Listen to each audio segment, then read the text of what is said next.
자, 구약성경 406페이지 룻기서 4장의 말씀을 볼 차례입니다. 룻기서 4장 6절의 말씀 그리고 13절에서 17절까지의 말씀입니다. Book of Ruth, chapter 4, verse 6, and 13 through 17. 룻기서 4장 6절의 말씀 그리고 13절에서 17절까지의 말씀입니다. 먼저 룻기서 4장 6절의 말씀을 우리 같이 읽겠습니다. 시작. 그 기업 물을 자가 이르되 나는 내 기업에 손해가 있을까 하여 나를 위하여 물으지 못하노니 내가 물을 것을 네가 물으라 나는 물으지 못하겠노라 하는지라. 13절에서 17절까지 같이 읽겠습니다. 시작. 이에 보아스가 룻을 맞이하여 아내로 삼고 그에게 들어갔더니 여호와께서 그에게 임신하게 하심으로 그가 아들을 낳은지라. 여인들이 나오미에게 이르되 찬송할지로다 여호와께서 오늘 내게 기업 물을 자가 없게 하지 아니하셨도다. 이 아이의 이름이 이스라엘 중에 유명하게 되기를 원하노라. 이는 내 생명의 회복자이며 내 노년의 봉양자라. 너를 사랑하며 7 아들보다 귀한 내 며느리가 낳은 자로다 하니라. 나오미가 아기를 받아 품에 품고 그의 양육자가 되니 그의 이웃 여인들이 그에게 이름을 지어주되 나오미에게 아들이 태어났다 하여 그의 이름을 오벳이라 하였는데 그는 다윗의 아버지인 이새의 아버지였더라. 하나님의 말씀입니다. 아멘. 자, 이 룻기서 4장 가장 멋진 해피엔딩인데요. 룻기서에는 책 제목에 사람의 이름이 기록되어 있죠. 성경 전체에서 여성의 이름이 책 제목으로 주어진 책이 2권이 있어요.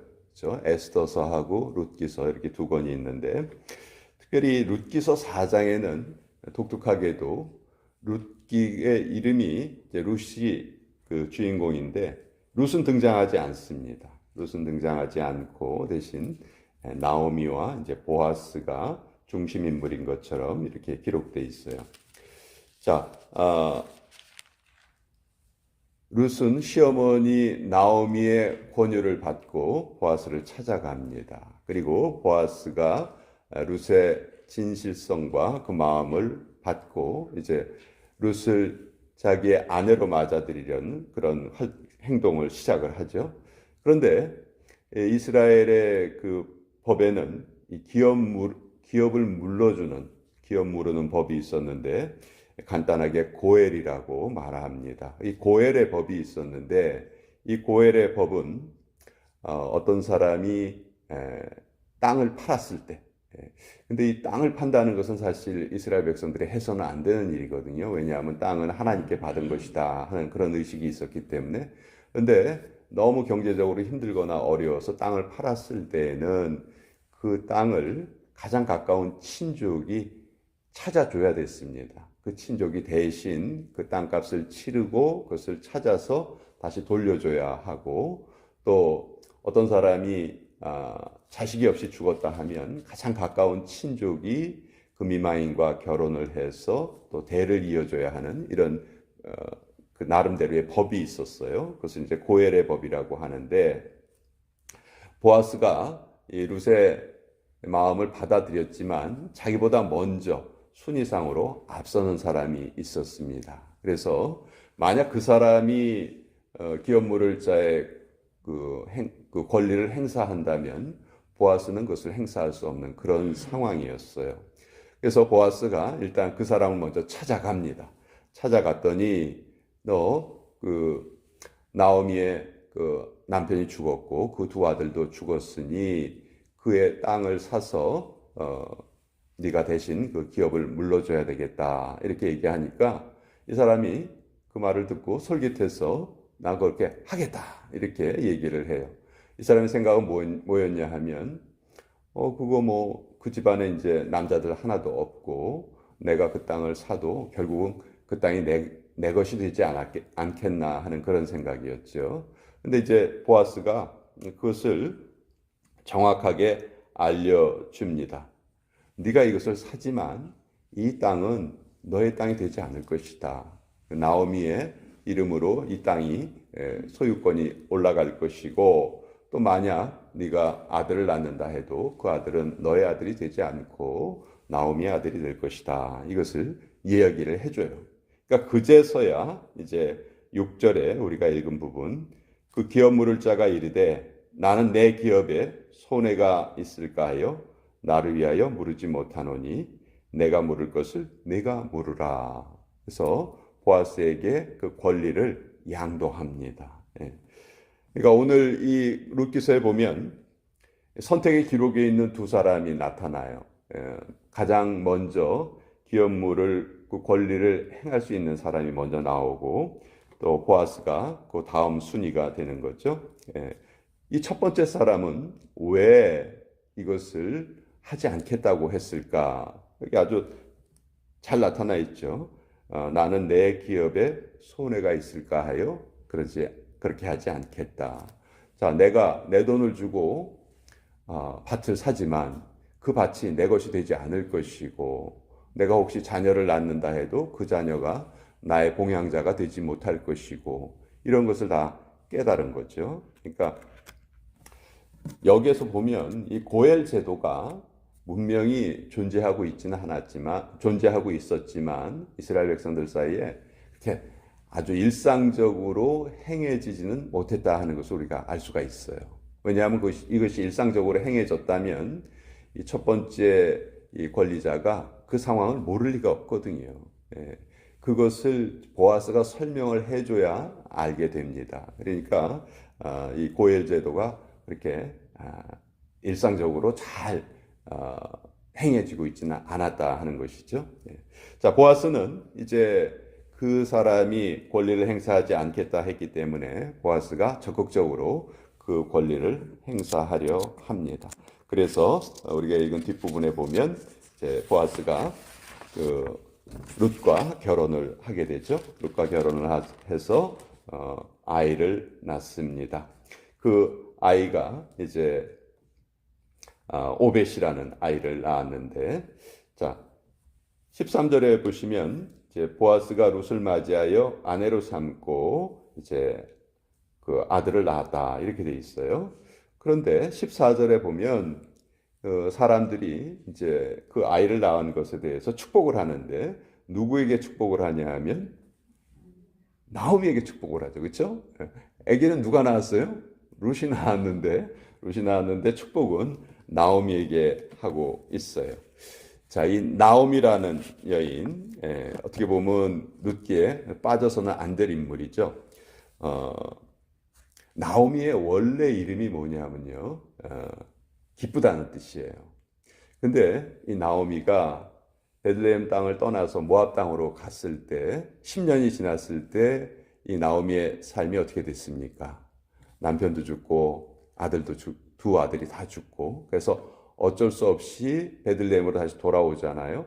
베들레헴으로 돌아왔을 때 주변 사람들이 자기 이름을 나오미라고 부르니까 나를 더 이상 나오미라고 부르지 말아라. 나의 이름을 마라라고 불러라. 마라는 쓰다라는 의미인데 자기의 인생이 이렇게 쓴 인생이 되었다 하는 그런 뜻이죠. 자, 근데 그 나오미가 어떻게 됐어요? 이 룻기서 4장에 보면 모든 사람들이 나오미를 축복합니다. 그러니까 나오미가 자기의 이름을 원래 되찾게 된 거예요. 자기의 이름의 뜻대로 기쁨과 즐거움을 되찾게 된 것이죠. 또 보아스는 이미 베들레헴에 유력한 사람이었어요. 그렇지만 보아스는 그 나오미와 룻의 사정을 듣고 기업 물을 자의 그 권리를 행사합니다.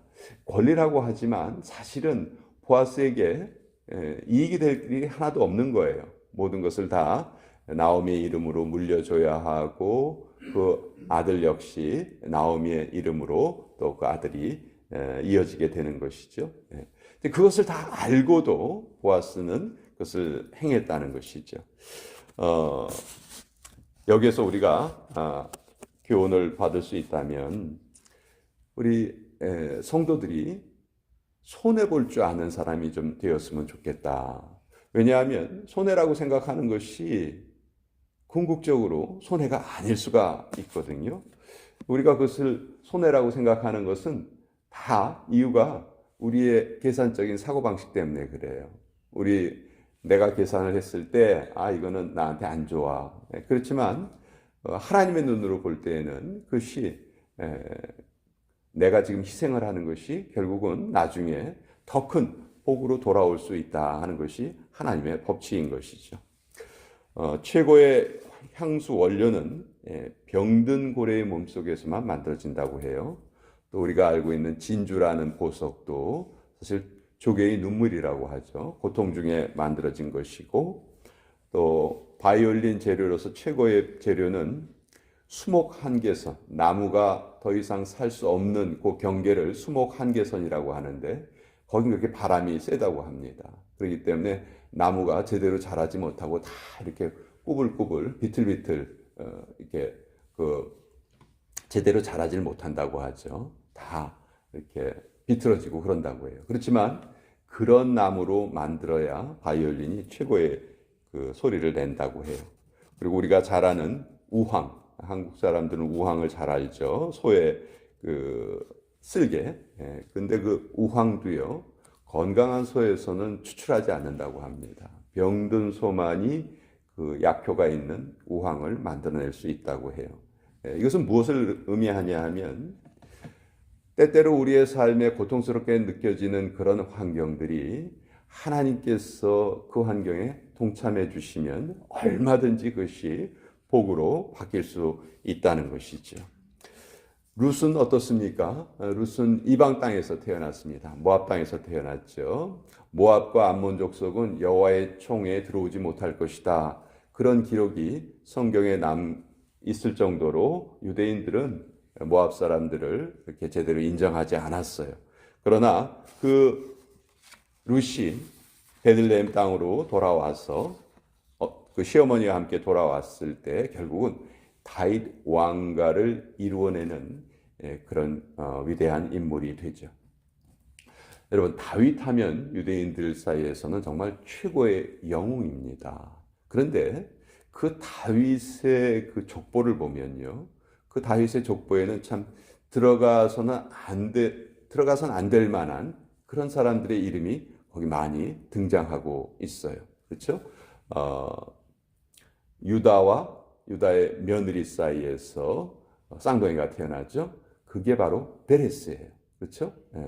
이것도 정말 부끄러운 일이에요.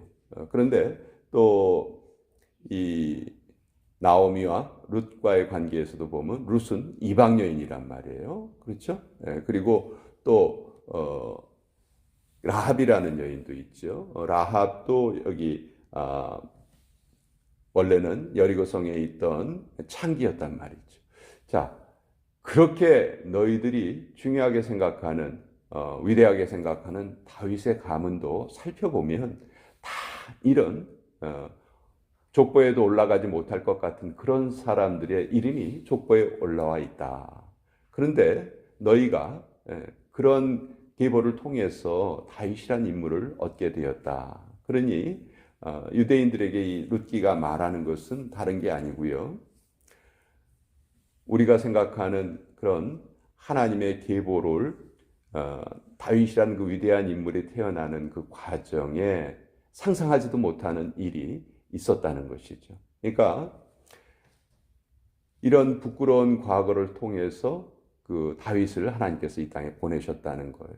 그러니까 다윗의 삶에도 결코 자랑할 것이 없다 하는 것이죠. 더 놀라운 것은 그 다윗의 후손으로 우리의 메시아이신 예수님께서 이 땅에 오셨다는 거예요. 그러니까 메시아의 혈통도 보면 올라가 있지 않아야 될 사람들이 올라가 있는 것처럼 보이는 것이죠. 그러니까 이것을 통해서 우리가 깨달을 수 있는 그 진리는 뭐냐 하면 하나님께서 예수님을 보내시거나 다윗을 이 땅에 보내실 때 연약해 보이고 허물 많아 보이는 그런 사람들도 다 그 가운데 들어가 있다는 거예요. 그러한 사람이라 할지라도 하나님의 은총을 받으면 얼마든지 예수님의 계보 속에 올라갈 수 있다 하는 것을 우리에게 보여주고 있는 것이죠. 그래서 그런 의미에서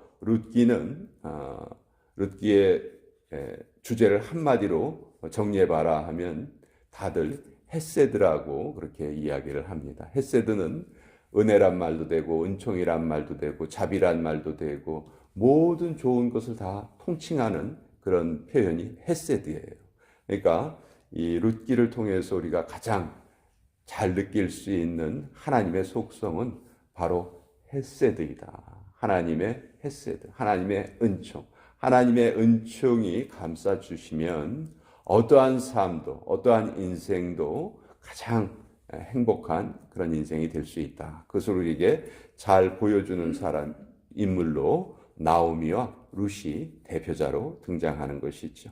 그래서 오늘도 우리는 우리의 삶에 분명히 고통이 있고 어려움이 있고 부족함이 있습니다. 그렇지만 그 가운데 그 위에 우리 하나님의 헤세드만 부어진다면 얼마든지 우리도 복된 존재가 될 수 있다 하는 것을 또 이 말씀을 통해서 깨닫게 됩니다.